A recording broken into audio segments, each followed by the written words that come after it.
Viva! Bem-vindos a mais um episódio do Dois Olhares, comigo, Patrícia Duarte, com o André Antunes e com o João Gil.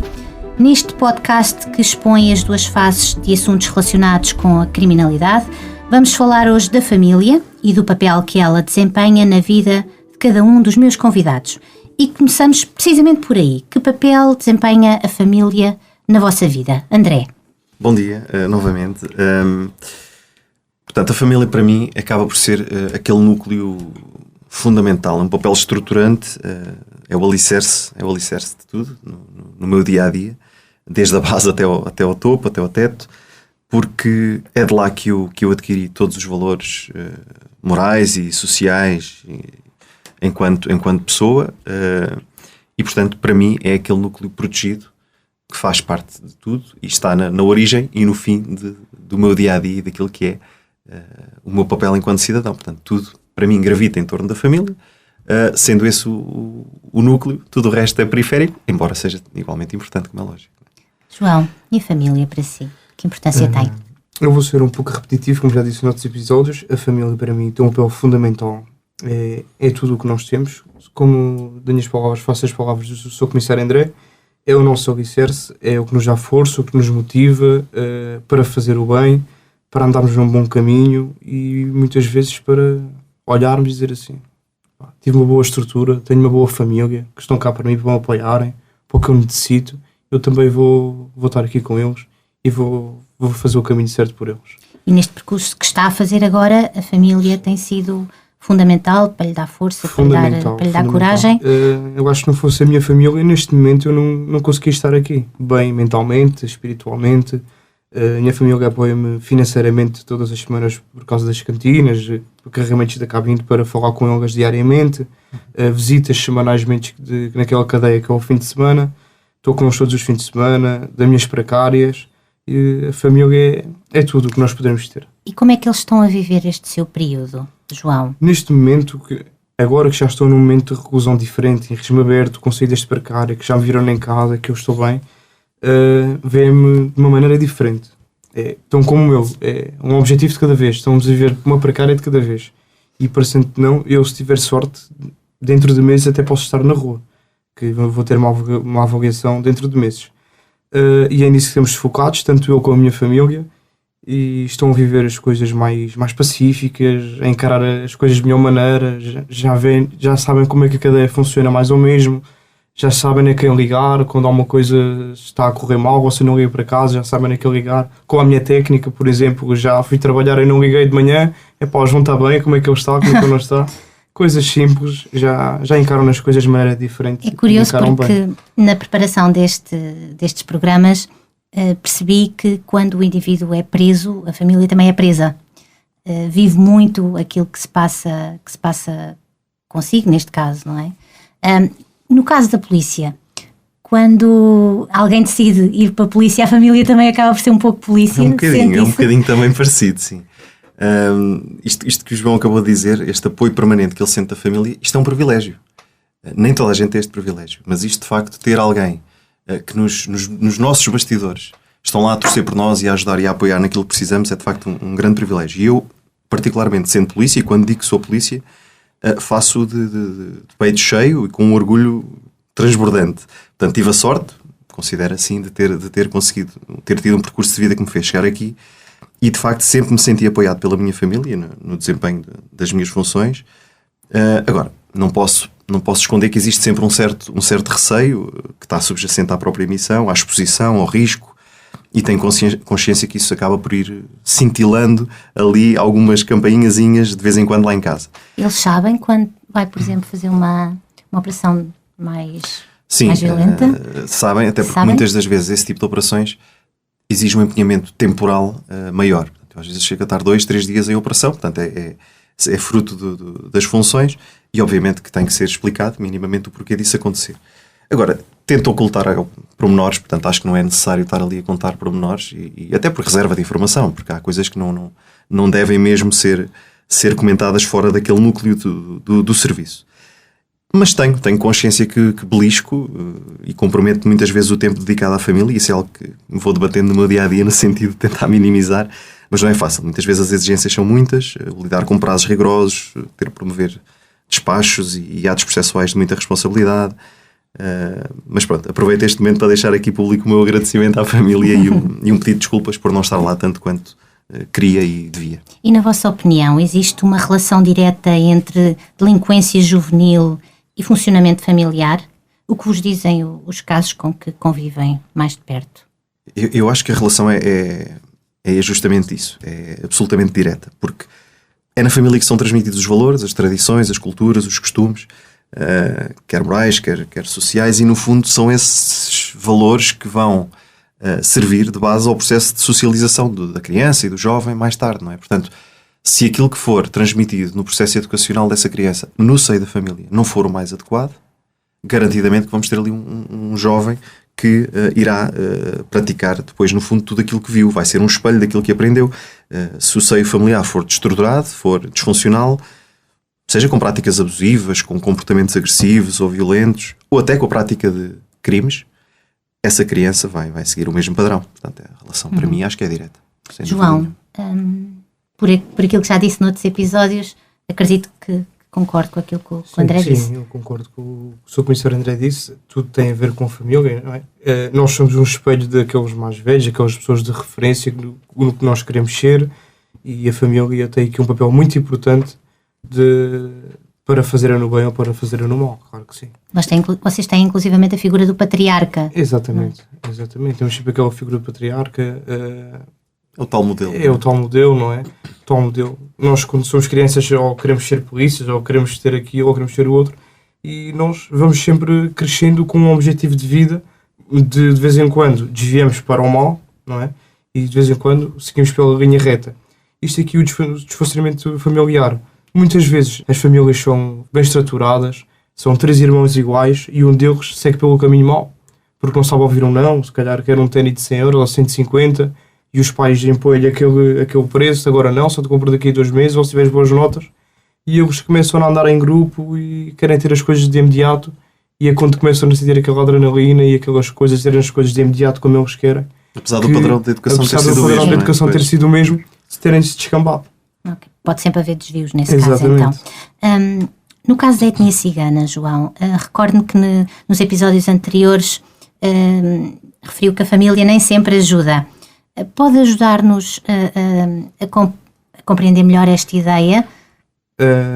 Eu se calhar até me referi mal, nem sempre ajuda. O que eu queria dizer é, por vezes nós somos um seio familiar, temos uma comunidade, não é? É a nossa etnia, e somos muito ligados uns aos outros. Somos muito ligados entre o avô, o tio, o pai, o primo, o irmão. Somos uma família muito fechada e muito unida. E o que eu queria dizer, nem sempre ajuda, é, no meu caso, quando agrediram no meu tio, eu não socorro o meu tio. Eu parti para a agressão também. Se eu hoje em dia, com os pontos de prevenção que eu tenho tido, eu teria socorrido o meu tio e não teria partido para a agressão. Eu, quando vi o meu tio, que é como um segundo pai para mim, a melhor maneira de defendê-lo foi também agredir a pessoa que tinha agredido o meu tio. Porquê? Eu estou a dizer isso porque somos tão fechados, vendê-lo como um segundo pai, vendê-lo quando eu vou com uma cadeira, ali quase a desmaiar. E aquelas coisas todas mexeram comigo, não é? E por vezes, nem sempre ajuda, é nesse caso. Nós, como somos tão fechados e temos muito unidos uns aos outros, quando se faz sentido. mal a alguém da nossa família, nem que seja um primo, fiz mal ao meu primo, aquela pessoa. É como se fosse a si próprio. É como se fosse a mim próprio. É isso que eu queria explicar. E se calhar o que descamba é que uma coisa pequenina acaba por ganhar uma dimensão muito grande. Exatamente. E acho que é por aí, se calhar. É por causa desse sentido de união que vocês têm também. Os pais de muitos jovens que estão em situação de reclusão ou que tenham sido detidos pela PSP, e o André já vai confirmar isto, foram apanhados de surpresa. Ou seja, não faziam ideia do estilo de vida que os filhos levavam. São pais muito distraídos ou os filhos são peritos na arte do disfarce? Como é que vocês explicam isto? Pois, é uma boa pergunta. Realmente, eu posso dizer que já vi os dois cenários. Portanto, temos aqui variações. Há pais que vivem o seu dia-a-dia completamente aliados daquilo que é, ou daquilo que são as rotinas dos filhos. As companhias, os passatempos, o que é que eles fazem, o que é que eles não fazem. Chegam à noite, estão com os filhos, jantar, tomar banho, cama, e não há ali muita partilha. Não há muito interesse nem muita partilha. Há pais que não questionam, não perguntam aos filhos sobre como é que foram os seus dias, não exploram quem são os seus amigos ou as diversões que eles mantêm. Mas também conheço casos, lá está, dos tais jovens ágeis na arte do disfarce, que vivem, no fundo, em duas dimensões. Vivem uma dimensão do mundo real, aquela que tentam mostrar principalmente à família, portanto aos pais, fingindo e escondendo muitas das vezes aquilo que fizeram e que são as suas rotinas fora de casa. E depois vivem a outra dimensão, que eu diria que é uma dimensão ficcionada. Portanto, é uma dimensão muito vivida, principalmente hoje em dia através do digital e do online. Eu conheço casos de miúdos que se fecham nos quartos em casa, assim que chegam da escola, por exemplo, bloqueiam-se ali, barricam-se quase no quarto, fechados, a jogar jogos, por exemplo, online, em plataformas online, e isto tem muitos perigos subjacentes. Portanto, a criança ou o jovem ainda está num processo de maturação psicológica, de amadurecimento, e esse tipo de plataformas, não só os jogos, mas os jogos é um exemplo que eu tenho lidado até recentemente, permitem chats online, comunicarem com outras pessoas que muitas vezes não conhecem, não sabem quem são, e tem havido casos muito desviantes e problemas até sérios, às vezes de sequestros e raptos e outras questões mais graves ainda, derivados disto. Portanto, e os pais não sabem. Muitas vezes os pais não sabem. Vem a criança, o jovem, frente ao computador com os headphones na cabeça e a partir daí pensam que está numa brincadeira saudável. Exatamente, um simples jogo. João, não no seu caso, que é diferente, mas se calhar no de muitos colegas seus do estabelecimento prisional, os pais só tomaram consciência das situações em que eles estavam envolvidos quando de facto ali foram parar. Confirma sim, isso? Confirmo. Eu tenho colegas meus que andavam na escola, fizeram na escola bem, e depois daquele momento, dentro de um mês, 2, o Sr. Comissário André sabe que se parte para uma investigação durante um mês, 2, 3 meses, durante aqueles 2, 3 meses que os filhos descambam, por muitas vezes, para a arte do roubo de um telemóvel, de uma carteira, e desses 2, 3 meses, até eles chegam na casa às 7 horas ou 8, como têm combinado com os pais, mas já se baldaram nas aulas, durante o período das aulas, eles andaram a fazer aqueles roubos, os pais por muitas vezes não se apercebem, e depois, passado 2, 3 meses, há uma investigação por trás, e que são levados, e os pais são apanhados de surpresa, e que levam os filhos a ser condenados apenas de 5, 6, 7 anos, que os pais ficam de boca aberta, não é? Como é que eu não dei por isso? O meu filho chegava à casa como tudo combinado, disse que ia às aulas, não me faltava às aulas, e são coisas que acontecem. E acaba por ser um choque para alguns pais. Claro que sim.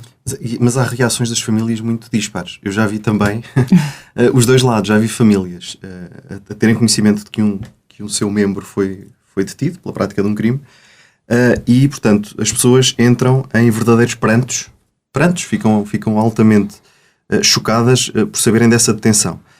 E diria que a regra principalmente até é esta. Portanto, na globalidade dos casos, as pessoas ficam surpresas e solidárias e rejeitam de alguma forma o facto daquele familiar ter sido detido. Mas rejeitam, também já vi, ou seja, reprovam aquilo, portanto, que ele fez. Rejeitam no sentido da surpresa. Portanto, querem rejeitar, não querem conformar-se com aquilo que aconteceu. Mas também já vi, por exemplo, no caso dos progenitores, no progenitor feminino, portanto, as mães, a pedirem-nos encarecidamente para prendermos os filhos. Nós já temos tido casos destes, muito ligados a situações de adições. Portanto, essencialmente quando há drogas à mistura, e a pedirem-nos isso, portanto, em contextos de muita complexidade, violência, desespero, não é? Mas sim, principalmente quando há dependências de drogas agudas que levam a situações extremadas de ameaças, agressões, extorsões, muitas vezes aos pais, e às vezes até de violência que pode provocar a morte. Portanto, temos tido casos também destes. Vocês são preparados para falar com as famílias, com certeza, para comunicar esse tipo de factos, ou é a vossa sensibilidade que funciona aí, eu diria sobretudo? Que é mais por aí. Até porque, lá está, nem sempre há lugar a uma formalização de uma comunicação, digamos que institucional à família, de que alguém foi preso, ou que alguém foi detido, neste caso.